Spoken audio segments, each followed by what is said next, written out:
TGT PGT में पूछे गए क्वेश्चंस जो फिगर ऑफ स्पीच से संबंधित हैं पर चर्चा करेंगे। आइए देखते हैं वन बाय वन करके। The pen is mightier than the sword, this is an example of metonym. Point out the figure of speech in the following, निम्नलिखित में अलंकार बताइए। To err is human, to forgive divine. तो इसमें antithesis figure of speech है। Antithesis में एक ही वाक्य में आश्चर्यजनक विरोध या विपरीत शब्द या विपरीत भाव होते हैं। इसमें एक क्लाज में गलती की बात की गई, टू अर की बात की गई है, दूसरे में टू फॉरगिव अर्थात क्षमा की बात की गई है। दोनों एक दूसरे के अपोजिट वर्ड्स हैं। What figure of speech has been used in the following line, all the perfume of Arabia can not sweeten this little hand. Lady Macbeth कहती हैं कि इस छोटे से हाथ को अरब सागर भी नहीं धो सकता। इस लाइन में बातें बढ़ा चढ़ा कर की गई हैं, अतः इसमें है हाइपरबली। हाइपरबली में किसी कथन को बढ़ा चढ़ा कर सशक्त बनाया जाता है। The repetition of Wavell sounds in A sequence of nearby words is called assonance. Assonance में निकटवर्ती शब्दों के क्रम में स्वर ध्वनियों की पुनरावृत्ति होती है। जैसे इस एग्जाम्पल में देख लीजिए, डियर, नियर, फियर।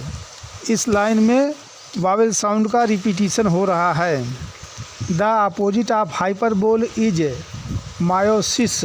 मायोसिस एक ऐसा फिगर ऑफ स्पीच होता है वास्तव में जितना होता है उससे कम दिखाया जाता है। जैसे मर्क्यूसियो गंभीर रूप से घायल हो गया है लेकिन वह कहता है केवल एक खरोंच लगी है।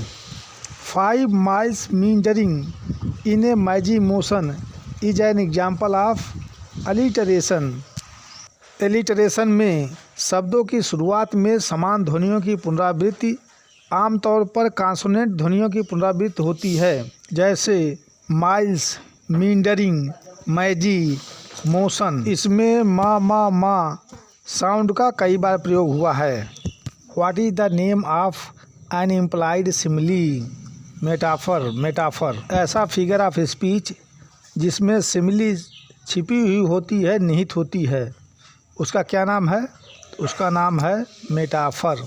सिमिली फिगर ऑफ स्पीच में दो चीज़ों का कंपैरिजन लाइक या एज शब्द के प्रयोग द्वारा होता है। इसका एग्जाम्पल देख लीजिए, माई लव इज लाइक का प्रयोग हुआ है।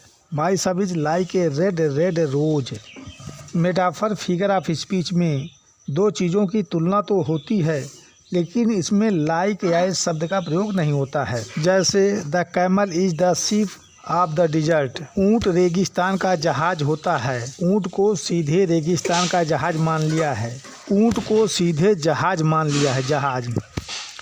And faith unfaithful kept him falsely true. By tension is an example for oxymoron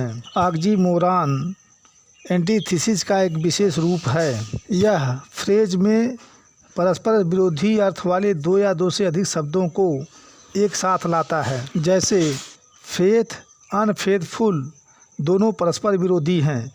falsely true दोनों परस्पर विरोधी हैं, दोनों एक साथ प्रयोग हुए हैं। Name the figure of speech in the following. He passed A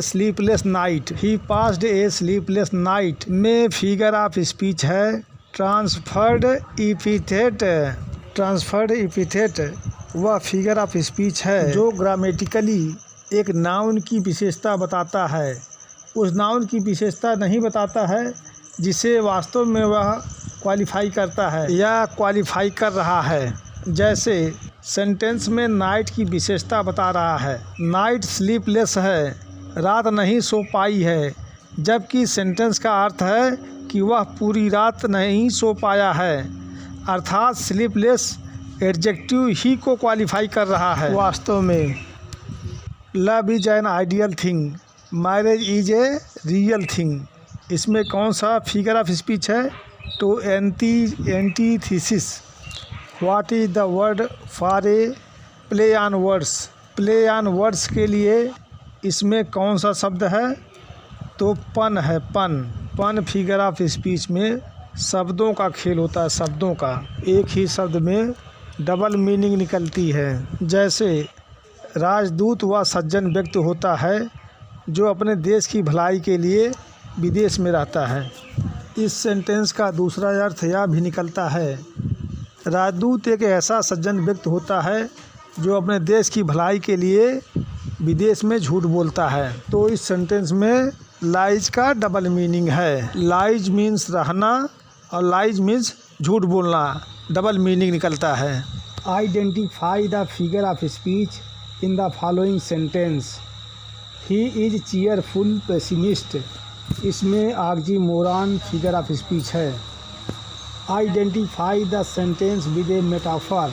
metaphor वाले वाक्य को पहचाने। तो मेटाफर वाला वाक्य है, the camel is the sheep of the dessert.